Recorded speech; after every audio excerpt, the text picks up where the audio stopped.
IPL 2024లో Mumbai Indians team ఎట్టకేలకు బోని కొట్టింది.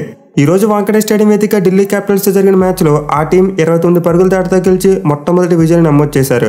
So ఈ మ్యాచ్లో అయితే ముంబై బ్యాట్స్మెన్ అద్భుతంగా పెర్ఫామ్ చేశారు. పవర్ ప్లేలో ఓపెనర్స్ దగ్గర నుండి మంచి స్టార్ట్ రావడంతో పాటు చివరిలో డేవిడ్ మరియు షెఫర్డ్ ఇద్దరు కూడా మైండ్ బ్లోయింగ్ బ్యాటింగ్ చేశారు.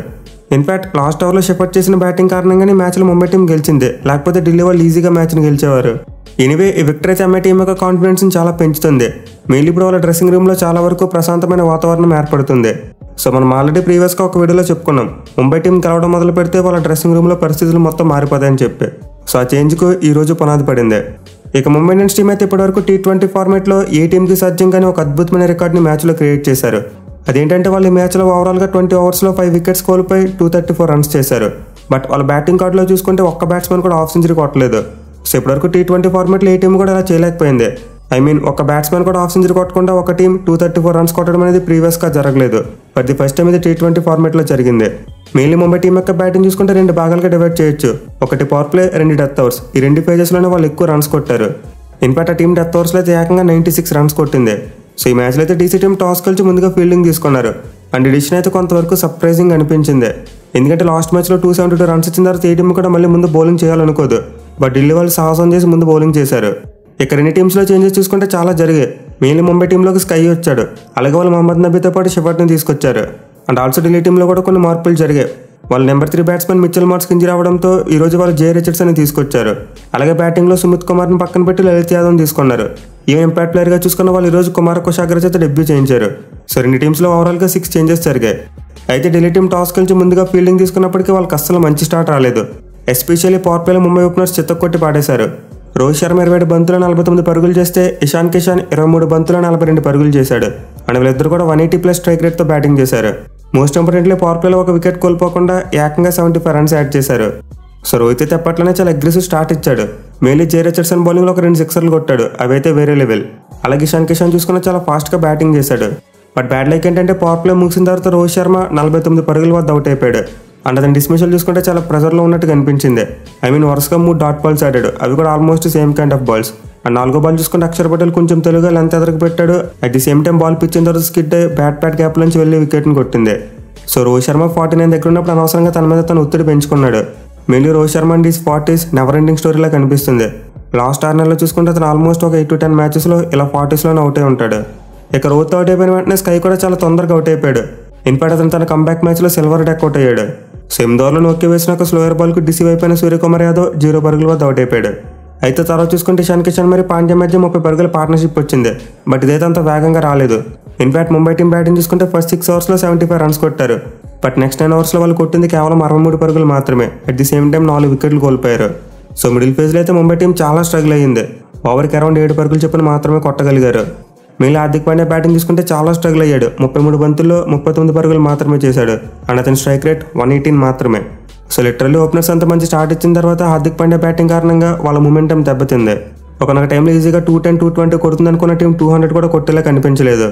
అయితే హార్దిక్ పాండ్యా ఒక ఎండ్లో స్లోగా ఆడినప్పటికీ చివరిలో మాత్రం టిమ్ డేవిడ్ చాలా మంచి బ్యాటింగ్ చేశాడు. మెయిన్లీ 17 మరియు 18 ఓవర్స్లో అతని బ్యాటింగ్ కారణంగానే ముంబై టీం 33 పరుగులు చేయగలిగింది. అయితే గేమ్ టర్న్ అయింది మాత్రం హార్దిక్ పాండ్యా వికెట్ వల్లే. అతను అవుట్ అయిపోయిన తర్వాత సడన్గా ముంబై టీం స్కోర్ అమాంతం పెరిగిపోయింది. ఎస్పెషల్లీ లాస్ట్ ఓవర్లో చూసుకుంటే షెఫర్డ్ రచ్చ చేశాడు. నూకే వేసిన 20 ఓవర్లు ఏకంగా 4 సిక్స్లు మరియు 2 ఫోర్లు కొట్టాడు. దీంతో ఆ టీం స్కోర్ ఏకంగా 234కి వెళ్ళిపోయింది. సో షెఫర్డ్ అయితే 390 స్ట్రైక్ రేట్తో 10 బంతుల్లోనే 39 పరుగులు చేశాడు. మెయిన్లీ అతను చివరి ఓవర్లో చేసిన బ్యాటింగే 2 టీంలకు మేజర్ డిఫరెన్స్. ఎందుకంటే చేజింగ్లో డీసీ టీం కూడా చాలా క్లోజ్గా వచ్చారు, 205 పరుగులు చేశారు. ఒకవేళ ముంబై టీంకి లాస్ట్ ఓవర్లోని రన్స్ రాకపోయి ఉంటే వాళ్ళు మ్యాచ్ ఓడిపోయి ఉండేవారు. మెయిన్లీ హార్దిక్ పాండ్యా మీద చాలా ట్రోలింగ్ వచ్చేది, ఎందుకంటే అతని ఇన్నింగ్స్ వల్ల ముంబై టీం యొక్క మూమెంటం దెబ్బతింది. సో షెఫర్డ్ లాస్ట్ ఓవర్లో 32 రన్స్ కొట్టాడు కాబట్టి హార్దిక్ పాండ్యా స్లో ఇన్నింగ్స్ పెద్దగా హైలైట్ కాలేదు. అదే లాస్ట్ ఓవర్లోని రన్స్ రాకపోయినా అలాగే ముంబై టీం మ్యాచ్లో ఓడిపోయిన హార్దిక్ పాండ్యా మీద చాలా విమర్శలు వచ్చిండేవి. సో లిటరల్లీ రొమారో షెఫర్డ్ అయితే మ్యాచ్లో హార్దిక్ పాండ్యా పరువు కాపాడాడనే చెప్పుకోవాలి. ఇక అతనితో పాటు టిమ్ డేవిడ్ కూడా చాలా మంచి బ్యాటింగ్ చేశాడు. 21 బంతులోనే 45 పరుగులు చేశాడు. సో ఇద్దరు కలిసి అయితే 13 బంతుల్లోనే 6వ వికెట్కు ఏకంగా 53 పరుగుల పార్ట్నర్షిప్ నెలకొల్పారు. అండ్ ఈ పార్ట్నర్షిప్ వల్ల ముంబై టీం ఒక భారీ టోటల్ను కొట్టగలిగింది. మెయిన్లీ లాస్ట్ 5 ఓవర్స్లో చూసుకుంటే వాళ్ళు ఏకంగా 96 రన్స్ కొట్టారు. సో ఐపీఎల్ హిస్టరీలో ఇప్పటివరకు లాస్ట్ 5 ఓవర్స్లో రన్స్ కొట్టడం ఇది 3rd టైం మాత్రమే. అలాగే ముంబై టీం మ్యాచ్లో కొట్టిన టోటల్ ద్వారా 2 ఆర్సీబీ రికార్డ్స్ని ఈక్వల్ చేశారు. అవి ఏంటంటే ఒక టీం మీద ఎక్కువ సార్లు 200 రన్స్ కొట్టడం. సో ఆర్సీబీ టీం వాళ్ళు బీబీకేఎస్ టీం మీద 6 సార్లు 200 రన్స్ కొట్టారు. అండ్ ఇప్పుడు ముంబై టీం దాన్ని ఈక్వల్ చేస్తూ డీసీ టీం మీద వాళ్ళు 6వ సారి 200 రన్స్ కొట్టారు. అలాగే ఓవరాల్గా చూసుకున్న ఆర్సీబీ టీం మొత్తం 24 సార్లు 200 కంటే ఎక్కువ రన్స్ కొట్టారు. అండ్ ఈ మ్యాచ్ ద్వారా ముంబై టీం ఆ రికార్డును కూడా ఈక్వల్ చేశారు. వాళ్ళు కూడా ఇప్పుడు ఎగ్జాక్ట్లీ 24 టైమ్స్ 200 కంటే పెద్ద టోటల్స్ కొట్టారు. అయితే ఫస్ట్ ప్లేస్లో మాత్రం సిఎస్కే టీం ఉంది. వాళ్ళైతే ఏకంగా 29 టైమ్స్ ఈ మ్యాజిక్ నెంబర్ని అందుకున్నారు. ఇక ఢిల్లీ బౌలింగ్ విషయానికి వస్తే అక్షర్ పటేల్ మాత్రం ఎఫెక్టివ్గా కనిపించాడు. 4 ఓవర్స్లో 35 రన్స్ ఇచ్చి 2 వికెట్స్ తీసుకున్నాడు. మోస్ట్ ఇంపార్టెంట్లో అతను ముంబై ఓపెనర్స్ ఇద్దరిని అవుట్ చేశాడు. ఎస్పెషల్లీ ఇషాన్ కిషన్ వికెట్ తీసినప్పుడు ఒక షార్ప్ రిటర్న్ క్యాచ్ పట్టుకున్నాడు. సో అక్షర్ పటేల్ బౌలింగ్ బాగుంది, అలాగే ఫీల్డింగ్ బాగుంది, బట్ బ్యాటింగ్ కొంచెం అటు అయింది. ఇక అతను తప్పితే మిగతా అందరు బౌలర్స్ కూడా ఆల్మోస్ట్ 10 కంటే ఎక్కువ ఎకానమీతో బౌలింగ్ చేశారు. మెయిన్లీ నోకి అయితే 2 వికెట్స్ తీసినప్పటికీ 65 రన్స్ ఇచ్చాడు. సో ఐపీఎల్ ఇదైతే one of the most expensive spells. Mainly నోకియా చూసుకుంటే ప్రతి మ్యాచ్లో ఒక ఓవర్లో గట్టిగా కొట్టించుకుంటున్నాడు. ప్రీవియస్ మ్యాచెస్లో రేయాన్ పరాగ్, ఎంఎస్ ధోని మరియు రింకు సింగ్ చేత కొట్టించుకున్నాడు. అండ్ ఈ మ్యాచ్లో కూడా లాస్ట్ ఓవర్లో షెఫర్డ్ చేత బాగా కొట్టించుకున్నాడు. సో నోకియా అయితే ప్రజెంట్ డీసీ టీంకి ఒక లయబిలిటీలో తయారయ్యాడు. మెయిన్లీ ఢిల్లీ టీం వాళ్ళ బౌలింగ్ విషయంలో కుల్దీప్ యాదవ్ని చాలా మిస్ అవుతుంది. వాళ్ళకి అక్షర్ పటేల్కు తోడు కుల్దీప్ యాదవ్ ఉండుంటే ఖచ్చితంగా ఇన్ని రన్స్ ఇచ్చి ఉండేవారు కాదు. అలాగే వాళ్ళు ముఖేష్ కుమార్ లాంటి బౌలర్ని కూడా బాగా మిస్ అవుతున్నారు. Mainly Mukesh Kumar middle and death ఓవర్స్లో చాలా మంచిగా బౌలింగ్ చేస్తుండేవాడు. సో ఇంజరీస్ కారణంగా వీళ్ళిద్దరు ఆప్షన్స్ అయితే డీసీ బౌలింగ్ని చాలా దెబ్బ కొట్టింది. ఈవెన్ ఇషాంత్ శర్మ లాంటి ఒక ఎక్స్పీరియన్స్ ఉన్న బౌలర్ కూడా ఈ మ్యాచ్లో చాలా రన్స్ ఇచ్చాడు. అలాగే ఖలీల్ అహ్మద్ చూసుకున్న ఒక వికెట్ తీసినప్పటికీ 39 రన్స్ ఇచ్చాడు. సో లాస్ట్ మ్యాచ్కి ఈ మ్యాచ్కి కంపేర్ చేసుకుంటే ఫస్ట్ ఇయర్ డీసీ బౌలింగ్లో ఎలాంటి మార్పు లేదు. లాస్ట్ మ్యాచ్లో 272 రన్స్ ఇస్తే ఈ మ్యాచ్లో 234 రన్స్ ఇచ్చారు. మెయిల్ వాళ్ళ పేస్ బౌలర్స్లో గన్ బౌలర్ లేకపోవడం బాగా డిసప్పాయింట్ చేస్తుంది. అదే మీరు ముంబై బౌలింగ్లో చూసుకుంటే బుమ్రా ఉన్నాడు, అండ్ అతనే చాలా మేజర్ డిఫరెన్స్ క్రియేట్ చేశాడు. టార్గెట్ చిన్నదైపోతుంది, డీసీ టీం దగ్గరికి వచ్చేస్తుంది అనుకున్న ప్రతిసారి కూడా బుమ్రా బౌలింగ్కి వచ్చి ఆ టీంని మళ్ళీ కంబ్యాక్ చేయించేవాడు. కానీ డీసీ టీంలో చూసుకుంటే అలాంటి బౌలర్ ఒక్కరు కూడా లేకపోవడం ఆ టీంకి ఒక పెద్ద శాపంగా మారింది. ఇక వాళ్ళ చేజింగ్ విషయానికి వస్తే స్టార్టింగ్లో చాలా స్లోగా బ్యాటింగ్ చేశారు. ఇన్ఫాక్ట్ వాళ్ళు 4 ఓవర్స్లో డేవిడ్ వార్నర్ వికెట్ కోల్పోయి 24 రన్స్ మాత్రమే కొట్టారు. సో ఈ పాయింట్ ఆఫ్ టైంలో ఢిల్లీ టీం గెలవడం కష్టం అనుకున్నాం. బట్ తర్వాత పృథ్వీ షా మరియు అభిషేక్ పటేల్ మధ్య ఒక మంచి పార్ట్నర్షిప్ వచ్చింది. వీళ్ళిద్దరూ సైలెంట్గా ఢిల్లీ టీంని తిరిగి గేమ్లోకి తీసుకొచ్చారు. మెయిన్లీ పృథ్వీ షా స్లోగానే స్టార్ట్ చేసినప్పటికీ తర్వాత మాత్రం బాగా యాక్సిలరేట్ చేశాడు. సో అతనైతే 40 బంతులు 66 పరుగులు చేసి ఢిల్లీ టీంలో కొంతవరకు స్ట్రాంగ్ పొజిషన్లో పెట్టాడు. బట్ అభిషేక్ పటేల్ చూసుకుంటే 41 రన్స్ కొట్టినప్పటికీ సేమ్ హార్దిక్ పాండ్యాలా బ్యాటింగ్ చేశాడు. బట్ ఎనివే అదర్ ఎండ్ నుండి రన్స్ వచ్చాయి కాబట్టి ఢిల్లీ టీం అయితే చాలా వరకు గేమ్లోనే ఉంది. మెయిన్లీ స్టెప్స్ బ్యాటింగ్ వచ్చిన తర్వాత ముంబై టీంకి ఒక హార్ట్ అటాక్ ఇచ్చాడు. అతను కేవలం 25 బాల్స్లోనే ఏకంగా 71 రన్స్ కొట్టాడు. మెయిన్లీ అతని ఇన్నింగ్స్లో చూసుకుంటే 7 సిక్సర్స్ ఉన్నాయి. సో లిటరలీ స్టెప్స్ అయితే ముంబై టీంని షేక్ చేశాడని చెప్పుకోవాలి.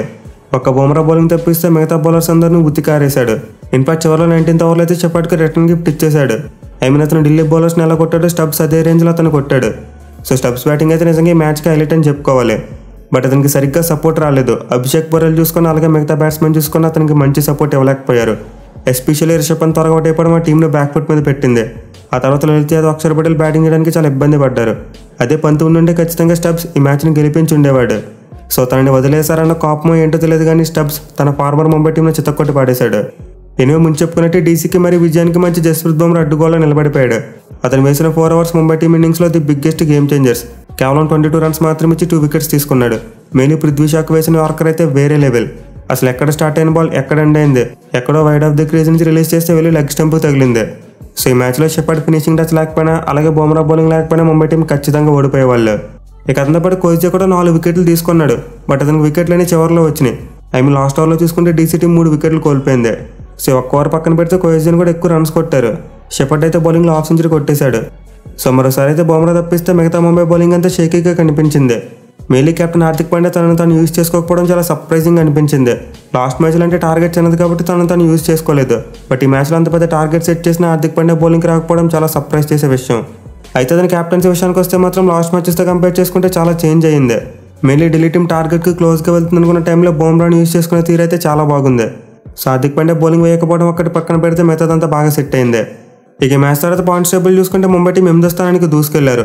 ఈ మ్యాచ్కి ముందు వాళ్ళు 10వ స్థానంలో ఉండేవారు. బట్ ఇప్పుడు 2 పాయింట్లు సాధించి ఆర్సీబీ మరియు డీసీని వెనక్కి నెట్టారు. అండ్ డీసీ చూసుకుంటే మ్యాచ్లో ఓడిపోవడం వల్ల 10వ స్థానానికి పడిపోయారు. సో ప్రజెంట్ అయితే డీసీ మరియు ఆర్సీబీ జట్లు చెరో 4 పాయింట్లు ఓడిపోయి పాయింట్స్ టేబుల్లో చివరి స్థానంలో ఉన్నారు.